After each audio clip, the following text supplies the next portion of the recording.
कि ऐसे पवित्र स्थान पर हम बैठ करके गुरुवाणी भी सुन रहे हैं और उन बेगुनाहों को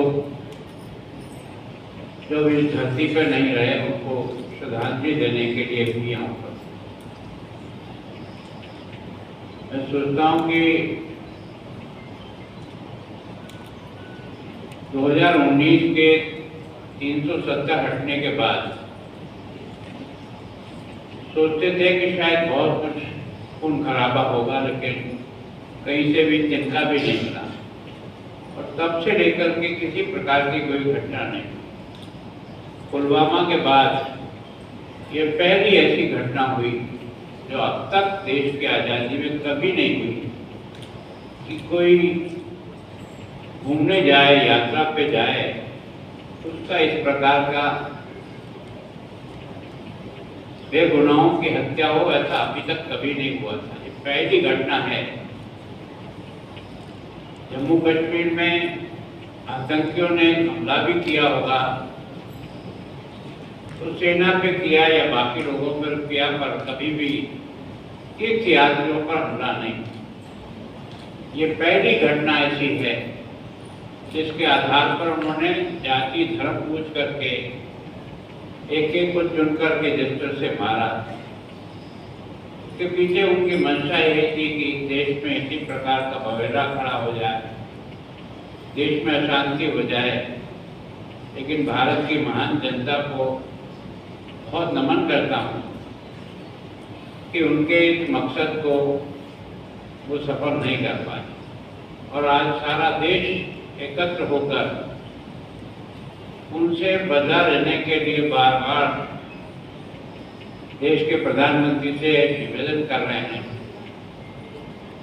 जैसा गुरु गोविंद सिंह जी कहते थे, जो जिस भाषा में समझता है उसको उसी भाषा में समझाना चाहिए। तो वास्तव में निश्चित रूप से हम और आप सब इंतजार कर रहे हैं उस दिन का जिस दिन वास्तव में बेगुनाहों को जो भी सजा दी जा सकती वो दी जाए। आप और हम सब उनको श्रद्धा सुमन तो पेश करते ही हैं, साथ में इस घटना को देखकर सारा देश जिस तरह से एक भाषा में एक बात में खड़ा हुआ है, ये भी मैं सोचता हूँ देश का सौभाग्य है। और आज जिस पवित्र स्थान पर बैठकर हम उनको श्रद्धांजलि दे रहे हैं, गुरुओं की कृपा से निश्चित रूप से जो आपको और मेरे मन में है तो जल्दी ही सफलता के रूप में दिखेगा, ऐसा मेरा पक्का विश्वास है। हम जो श्रद्धांजलि दे रहे हैं ये कोई सामान्य स्थान नहीं, जहाँ का एक एक कण कण गुरुवाणी से इतने वर्षों से जहाँ वातावरण बन रहा है, वहाँ आज आपने और हमने जो मन से जो आशीर्वाद देने का प्रयास किया और जो अरदास हमने की है, मैं सोचता हूँ कि जरूर सफल होगी। हम और आप उन सब आत्माओं को अपनी श्रद्धांजलि देते हैं और प्रभु से और गुरु से प्रार्थना करते हैं कि ऐसे लोगों को इसी की भाषा में समझाया जाए ताकि भविष्य में कभी भी कोई घटना दुर्घटना न घटे। वाहेगुरु का खालसा, वाहेगुरु की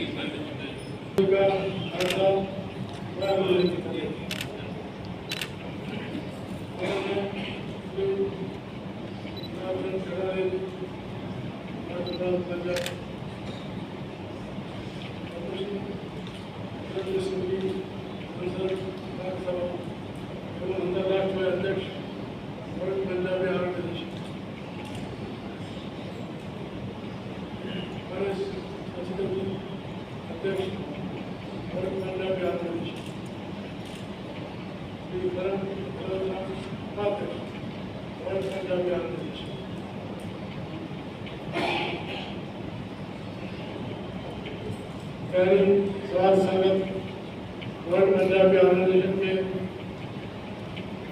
सदस्य गुरुद्वारा साहिब के सेवादार और मेरे प्यारे भाइयों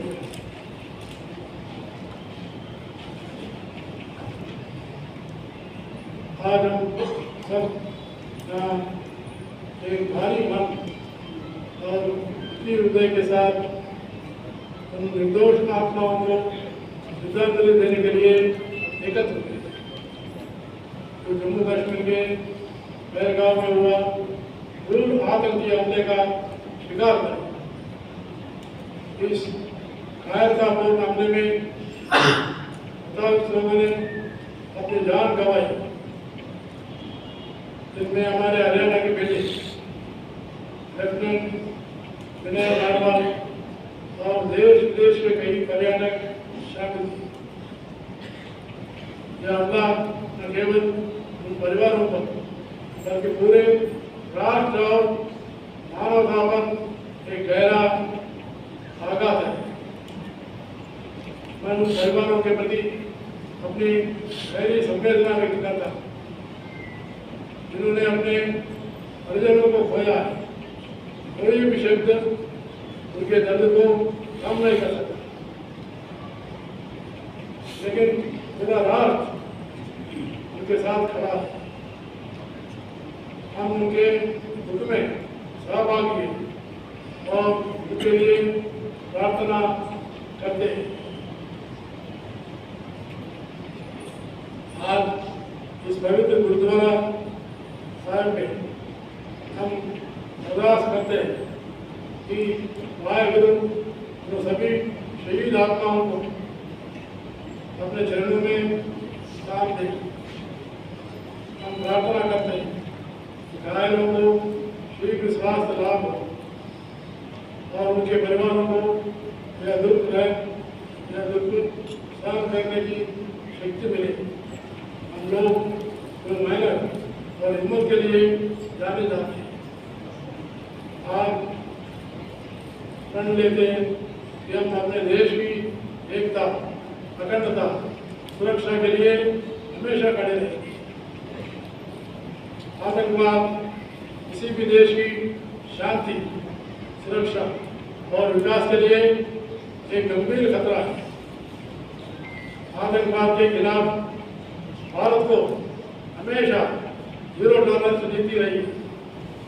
प्रधानमंत्री श्री नरेंद्र मोदी जी के नेतृत्व में देश आतंकवाद के खिलाफ जीरो टॉलरेंस नीति के तहत गंभीर निर्णय लेकर यह संदेश पूरे विश्व को दे रहा है। इस घटना के बाद अधिकतर देशों में अपनी संवेदनाएं व्यक्त की है। हमें विश्वास है कि इस हमले के दोषियों को कड़ी सी कड़ा मिलेगी।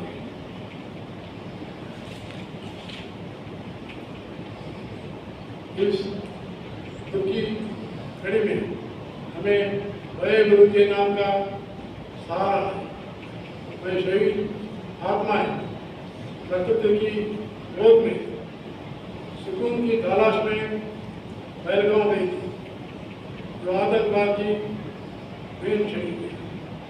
आखिर जिन्होंने न धर्म देखा न इंसान, बल्कि उन्होंने सिर्फ नफरत और हिंसा का रास्ता चुना है। लेकिन हम सिख गुरुओं की क्षमता हिंसा और नफरत के सामने कभी नहीं झुकती। हमारा इतिहास गवाह है, हमने हमेशा आतंकवाद के खिलाफ उठकर मुकाबला किया है। सभी धर्म, यहाँ तक कि इस्लाम भी, इस्लाम धर्म और पैगंबर मोहम्मद की शांति, प्रेम, करुणा और दया के साथ रहना सिखाते। मजहब हमें नाम पर जो हिंसा कर रहे हैं, ये हमारी देशवासियों को समझना चाहिए। हरियाणा और पंजाब की धरती जो वीरों और शहीदों की भूमि रही है, आज फिर अपने बेटे विनय नारवाल के बलिदान पर गर्व करती है। विनय जैसे वीरों का बलिदान व्यर्थ नहीं जाएगा। उनकी शहादत हमें याद दिलाती है, हमें एकजुट होकर हर प्रकार से आतंकवाद के खिलाफ लड़ना है। मेरी आप सभी से अपील है, आप श्री गुरु नानक देव जी के बताए हुए मार्ग पर चले। यही मानव कल्याण का मूल मंत्र है और गुरुओं के प्रति हमारी सच्ची आस्था है। अंत में मैं पुनः पहलगांव में मारे गए लोगों को नमन करता हूँ, श्रद्धांजलि देता हूँ। साथ ही हम संकल्प लें कि इस आतंकवाद और अन्याय के खिलाफ अपनी आवाज बुलंद करते रहेंगे। जय हिंद।